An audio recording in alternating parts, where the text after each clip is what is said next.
එන්නකෝ රසට mango සාගෝ එකක් හදාගන්න විදිය කියලා දෙන්න. මම පොඩි ප්‍රමාණයක් හදන නිසා මම මෙතන හට්ටියකට දාගෙන තියෙන්නේ සව් ග්‍රෑම් 50ක් විතර. දැන් මම හට්ටියට සව් ටික දාගෙන වතුර ටිකක් එකතු කරලා සව් ටික තැම්බෙන්න ලිපේ තියනවා. ඊගාවට මම දැන් සව් ටික තැම්බුණයින් පස්සේ මේ විදියට සව් ටික පෙරා ගන්නවා. දැන් මම පෙරාගත්ත සව් ටික මේ විදියට ඇල් වතුර ටිකක් දාලා සව් එකේ තියෙන කැඳ ගතිය යනකන් ටිකක් හොද ගන්නවා. ඊගාවට මම ටිකක් ලොකු අඹ ගෙඩියක් අරගෙන මේ විදියට සුද්ධ කරලා පොඩි කෑලි වලට කපා ගන්නවා.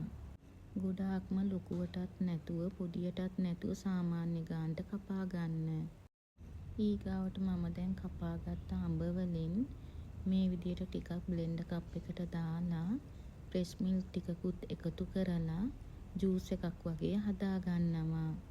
ෆ්‍රෙෂ් මිල්ක් ගොඩක්ම එකතු කරන්න ඕන නැහැ. අඹ ටික බ්ලෙන්ඩ් කරගන්න පුළුවන් ගානට කිරි දාගත්තාම ඇති.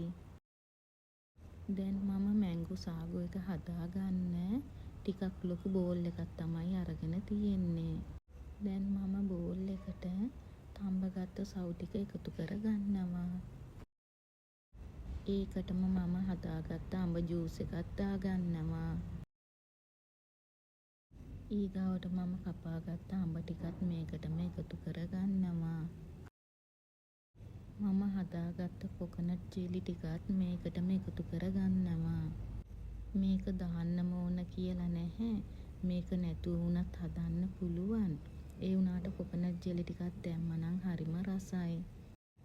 ඊගාවට මම තමන්ගේ රස අනුව ටින්කිරි ටිකක් මේකට එකතු කරගන්නවා.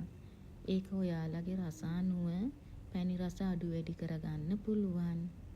අන්තිමට මම ෆ්‍රෙෂ් මිල්ක් ටිකක් මේකට එකතු කරගන්නවා. මම ටිකක් දියට බොන්න ආස නිසා ෆ්‍රෙෂ් මිල්ක් ටිකක් වැඩිපුර දාලා තමයි මේක හදාගන්නේ.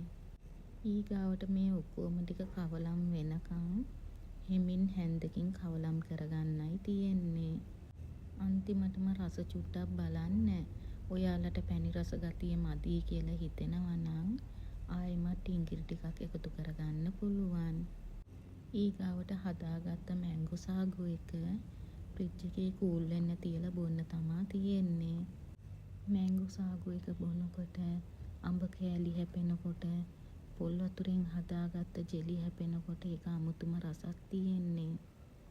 ඇත්තටම මේ බීම එක නම් මාරම රසයි. වෙලාවක ඔයාලත් හදලා බලන්න.